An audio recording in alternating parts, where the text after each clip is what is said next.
Cinema চলার মতো আমাদের ওই মাধ্যমটাই এখন নেই বেসিক্যালি। আমার একটা প্রমোশনাল বাজেট রাখে, আমাদের কিন্তু কোনো প্রমোশনাল স্পেসিফিক কোনো বাজেট থাকে না। গত 2 বছর মানে দুই একটা সিনেমা রায়হান রাফি আমি বলবো উনি খুব সুন্দর করে প্রমোশন করে আমার মতো করে আমি কোনো প্রজেক্ট পাইনি, যার জন্য আমি কাজের অফার পাই, দেখা যায় যে করছি না। নতুন কোনো মুভি হলো নতুন বছর শুরুটা আসলে সত্যি বলতে একদমই ভালো না, কারণ আমাদের একদম বছর শুরুতে অঞ্জনা দিয়ে মারা গেল, আমার দাদা প্রবীর দা মারা গেলেন, প্লাস আমার ফ্যামিলিগত এবং ফ্রেন্ডস ফ্যামিলি মিলে সব কিছু মিলে কয়েকজন আছে যে অসুস্থ হয়ে গেছে। আমার একটা ফ্রেন্ডের মা মারা গেছে একদম ছোটোবেলা, আমার স্কুল ফ্রেন্ডস। তো মানে মৃত্যু তো অবশ্যই এটা একটা মানে মানে অশুভনীয়। সো আমি বলবো এই পর্যন্ত মানে কেন যেন খুব শোক নিয়েই কাটছে আর কি।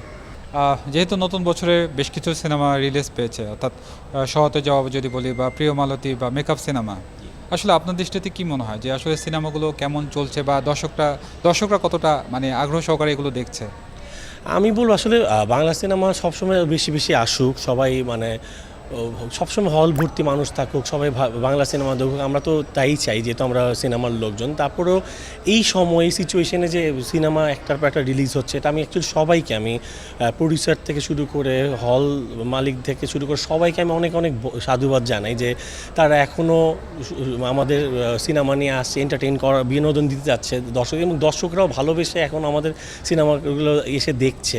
আমি সবাইকে সাধুবাদ জানাই, বাট তারপরেও বলবো আমাদের প্রমোশনটা যদি একটু জোরালো হয়, ইভেন আমাদের যারা দর্শক আছেন তারাও যদি ভালোবেসে একটু সিনেমা প্রেমী যারা আছেন তারা ভালোবেসে সবাইকে একটু নিয়ে আরও সিনেমাগুলোকে প্রমোশন করে, সবগুলো সিনেমা, আমার মনে হয় তাহলে আমাদের কাজের পরিধিটাও বাড়বে, মানুষের মানে মানে সিনেমা দেখার যে আগ্রহটাও বাড়বে। ইভেন যেই ব্যাপারটা ছিল একটা একটা খুব ফ্লো ছিল, একটা ফ্লোটা যে কমে গেছে, ফ্লোটা আমার মনে হয় খুব শীঘ্র আবার আসবে, বাট আসছে।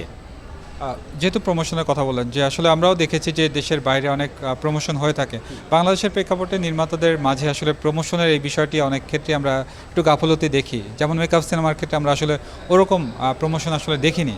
এটা আসলে কেন হচ্ছে, কি মনে হয় আপনি যেহেতু একজন চিত্রনায়ক, আপনার দৃষ্টিতে কি মনে হচ্ছে? এক তো আমি বলবো যে আমাদের আসলে তো সত্যি কথা বলতে আমরা যে সবসময় বলি বিগ বাজেট, আমাদের আসলে বিগ বাজেটের সিনেমা চলার মতো আমাদের ওই মাধ্যমটাই এখন নেই বেসিক্যালি। আমাদের গুটি কয়েক সিনেপ্লেক্স আছে, ব্লকবাস্টার আছে, এছাড়া মনে হয় সিনেপ্লেক্স আর ব্লকবাস্টার ছাড়া মনে হয় হাতে কোনো 10 থেকে 12টা সিনেমা হল আছে যেখানে মানুষজন যে সুন্দর একটা সিনেমাটা দেখতে পারে। তারপরেও আমি বলবো সাউন্ড সিস্টেম ভালো থাকলে, স্ক্রিন ভালো নাই, স্ক্রিন ভালো থাকলে সিটিং অ্যারেঞ্জমেন্ট ভালো নাই, সিটিং অ্যারেঞ্জমেন্ট ভালো থাকলে হয়তো বা আশপাশ পারিপার্শ্বিক পরিবেশ ভালো নেই। আমি বলবো আসলে এটা তো টোটাল একটা সব কিছু মিলিয়ে একটা সিনেমা হল আমার কন্টেন্ট ভালো হতে হবে, আমার দেখার জায়গাটা যেখানে প্রজেকশন হবে সেই জায়গাটা ভালো হতে হবে, ইভেন প্রমোশন প্লাস আমাদের গল্পটা ভালো থাকতে হবে, মেকিং ভালো থাকতে হবে।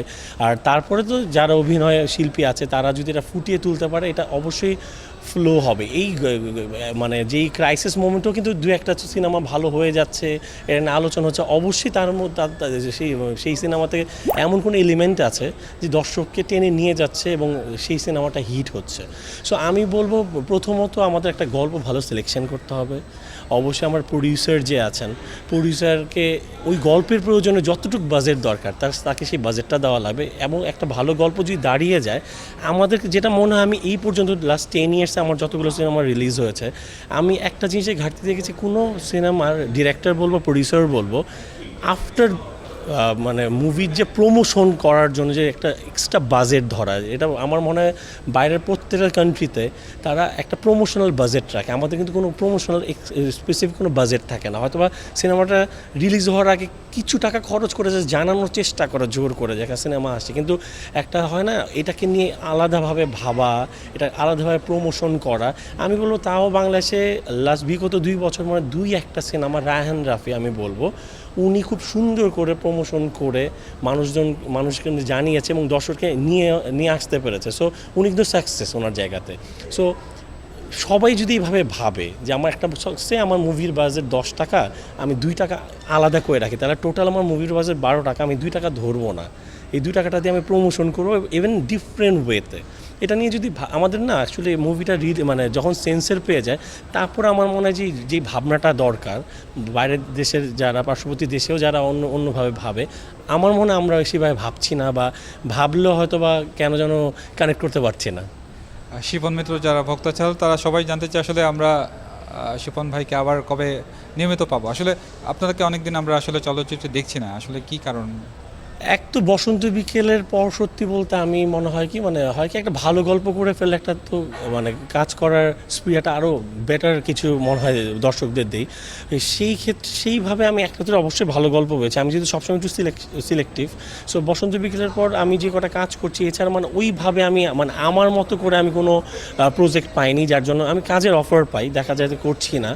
আর যেহেতু আমাদের অপারেশন জ্যাকপটটা অনেক বড় একটা প্রজেক্ট ছিল, এটাও আটকে গেল। আমাদের জাস্ট কিছু অল্প একটু কাজ বাকি, আমাদের 10-15% কাজ মনে হয় বাকি আছে শুধু ফ্রান্সে। তারপরে আমাদের কাজটা হয়ে যাওয়ার কথা ছিল, ওইটাও আমাদের স্টপ হয়ে আছে। সো আর আমার কিন্তু পাইপলাইনে অলরেডি 5টা ছবি রেডি, বুক সুজুকি সাঁওতালিদের নিয়ে আমরা ট্রাই করছি এটা রিলিজ দেওয়ার।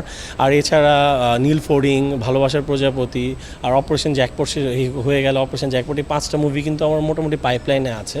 আর আপাতত নতুন কোনো মুভিতে আমি স্টার্ট করছি না, বাট একটা ওয়েব ফিল্মে কাজ করছি, যেটা হলো মাসুম রেজা স্যারের গল্প। আমি ডিরেক্টর নাম বলবো না, গল্পের নামটাও বলে দিচ্ছি, ওটা সিলেক্ট হয়েছে দৈব। খুব শীঘ্রই আমি শুরু করব।